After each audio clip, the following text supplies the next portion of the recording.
This is the bonus section podcast, episode number 42.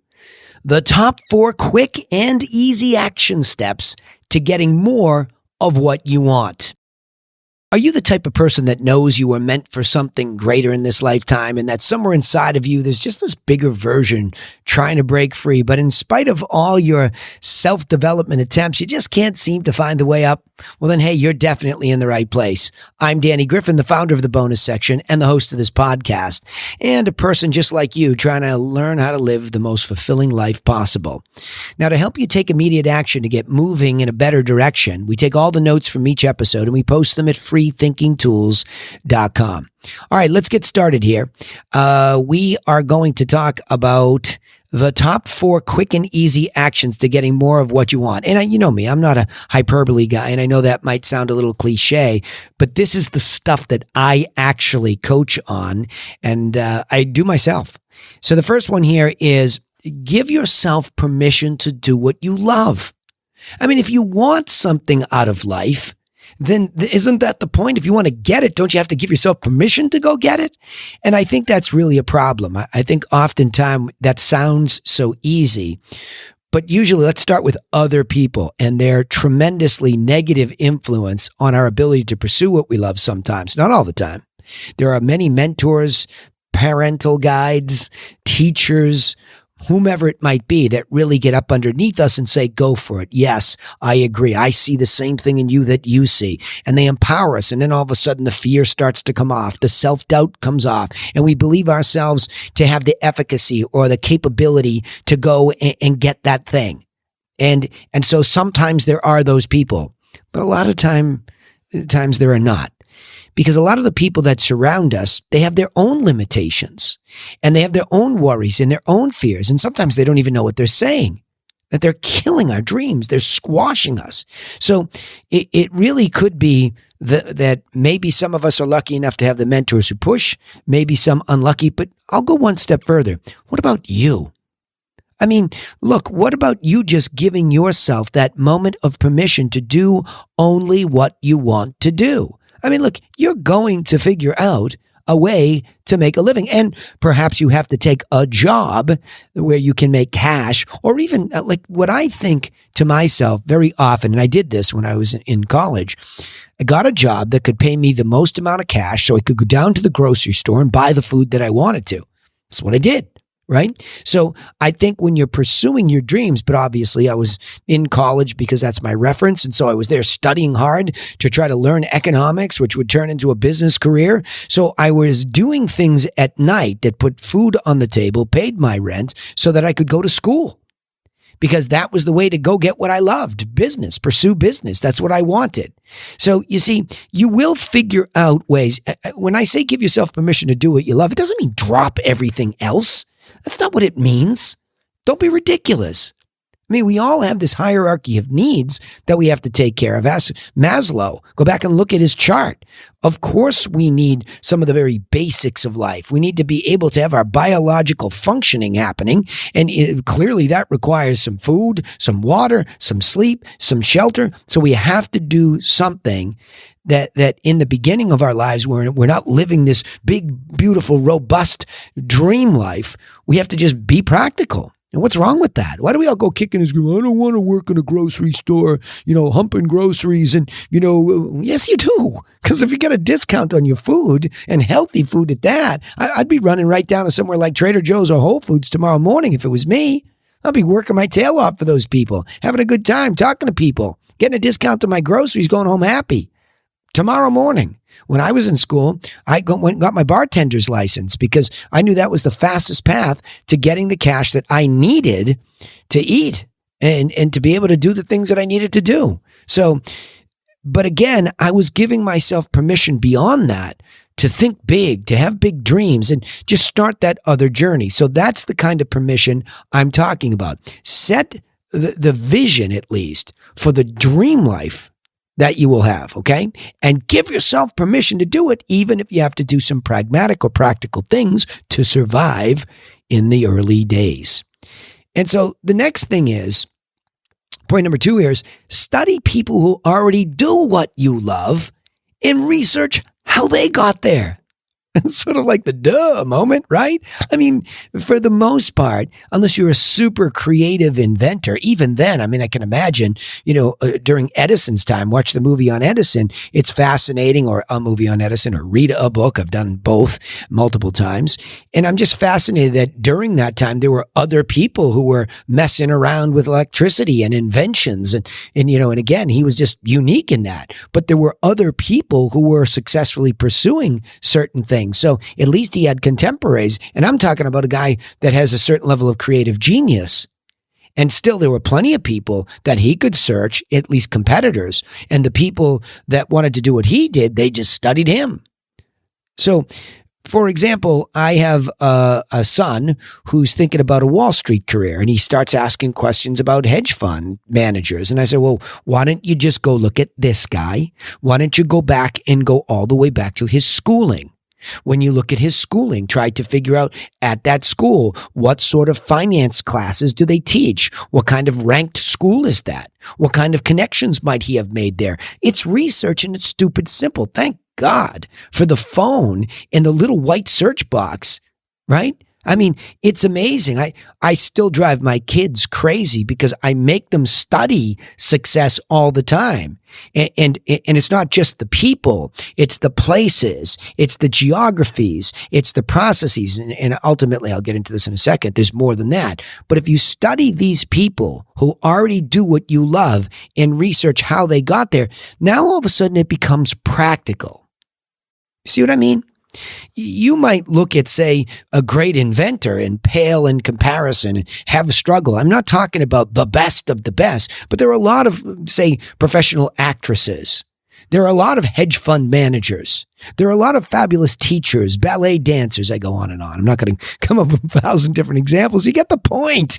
There are a lot of people doing what you love to do already, and they're doing it successfully. You know that because you're on the internet listening to them brag about it all the time, and you're paling in comparison. You're feeling, I could never do it. Well, just go back and look. Number one, find out if they're legitimate or they're liars. There are plenty of liars out there, but find the legitimate people and go back and research what did it look like? I mean, I think one of the coolest things when I was helping my daughter take a look at some of this stuff as far as actors and actresses were concerned, I would just Google it, and they have the IMDb, I think is what it's called. You just go back and or Wikipedia for that matter, for famous people, it's just early years.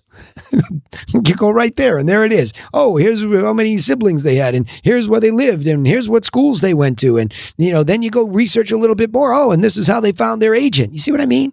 You can just figure anything out these days. It's not rocket science. And then all of a sudden it becomes tangible. Oh, if I moved to New York and I did that same kind of thing, then perhaps I could move even closer to my dream. I wonder if I can get a job at Trader Joe's in New York City versus Boston or Cape Cod. See what I mean? It just all becomes practical. But I could never afford a place in New York City. Yes, you could. Because you do what it takes, because you would be in pursuit of this thing that you love. And if you're in pursuit of a thing that you love with full permission, you'll be just blown away how resourceful you become. You can figure it out, okay? So next, once you've studied these people, begin to map out the simple steps plan. The simple steps plan. I'm going to explain that in the terms that I use it.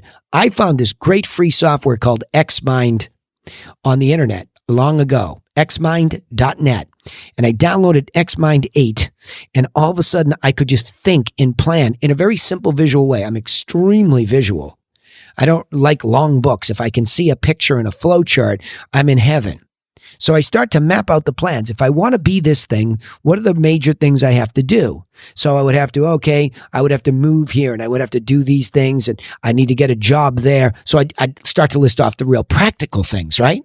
Not the dreamy things, but I'd build that foundation, and I would map that out and how I would do it and how much money I would have to save to get there so that when I arrived, I wasn't indigent. Hey, look at people. I was just in somebody's house put my realtor hat on for a second here. I was in somebody's house the other day talking about the process, and I could tell he was struggling. And when he really opened up to me, he said, look, Danny, I came here with $8,000. That's all I had. Was everything. Now somebody's saying, oh my gosh, I wish I had 8,000. Okay, so go save it. Go do whatever it takes. Work 2-3 jobs. You have the capacity. I don't know what's happened. We've always all gotten so wimpy. Work 2 or 3 jobs. Make one of them at a restaurant where you can get some food. I mean, as long as you're going to get 7 or 8 hours, oh, my legs, oh, yeah, all the complaints. So what? You're after the dream. Come on. Come on. So you map out these simple steps that you'll getting excited, that you will follow on your journey to that dream thing that you're after. Right? So now all of a sudden you've got, let's stay with the acting thing because it's easy and I have a daughter that's doing it. So now all of a sudden you go and hey, there's big obstacles. I'll get into that in a second too.